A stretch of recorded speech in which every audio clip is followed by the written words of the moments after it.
हज़रत मोहम्मद सल्लल्लाहु अलैहि वसल्लम एक ऐतिहासिक व्यक्तित्व। मोहम्मद सल्लल्लाहु अलैहि वसल्लम एक इंसान थे, एक माता पिता की संतान थे।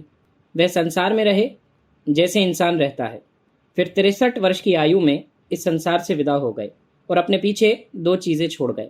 एक ईशवाणी यानी कुरान और दूसरे अपनी शिक्षाएं जिन्हें हदीस कहा जाता है।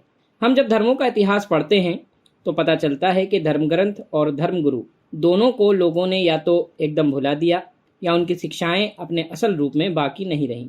उनके बारे में इतनी कहानियां गढ़ ली गईं कि समय गुजरते गुजरते धर्म गुरुओं के असली व्यक्तित्व का पता लगाना कठिन हो गया। इनमें से कुछ तो इतिहास पूर्व के लोग भी थे, लेकिन मोहम्मद सल्लल्लाहु अलैहि वसल्लम के साथ विशेषता यह है कि उनके द्वारा लाई गई किताब कुरान एक अक्षर के अंतर के बिना इस संसार के कोने कोने में मौजूद है और स्वयं सल्लल्लाहु अलैहि वसल्लम का पूरा जीवन और पूरी शिक्षा सुरक्षित है। मोहम्मद सल्लल्लाहु अलैहि वसल्लम किसी रहस्यमय व्यक्तित्व का नाम नहीं है, ये एक ऐसे ऐतिहासिक व्यक्तित्व का नाम है जो मानवता के लिए ऐतिहासिक मोड़ पर दुनिया में आया था। पुनर्जागरण के बाद यूरोप के बुद्धिजीवियों ने बड़े प्रयास किए कि किस तरह मोहम्मद सल्लल्लाहु अलैहि वसल्लम की ज़ात को रहस्यमय बनाया जाए, पर वे विफल रहे और फिर उन्हें इस वास्तविकता को स्वीकार भी करना पड़ा।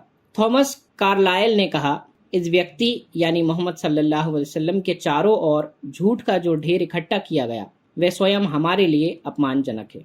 हज़रत मोहम्मद सल्लल्लाहु अलैहि वसल्लम एक पूर्ण व्यक्तित्व के मालिक थे।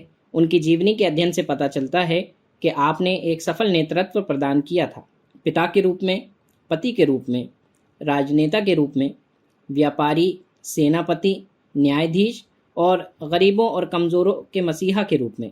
हर रूप में हम उन्हें सफल देखते हैं, परंतु उनका विशेष और असल रूप ईशदूत का था। ईश्वर की ओर से आप पर जो विशेष जिम्मेदारी थी वह ईश्वर का संदेश इंसानों तक पहुंचाना था, लोगों को एक ईश्वर की उपासना के लिए तैयार करना और दूसरी तमाम उपासनाओं से छुटकारा दिलाना था। यह काम भी मोहम्मद सल्लल्लाहु अलैहि वसल्लम ने अत्यंत सफलता से पूरा किया।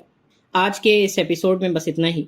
कल हम इस्लाम एक पूर्ण जीवन पद्धति और इस्लाम के बुनियादी मूल्यों के बारे में जानने की कोशिश करेंगे। धन्यवाद।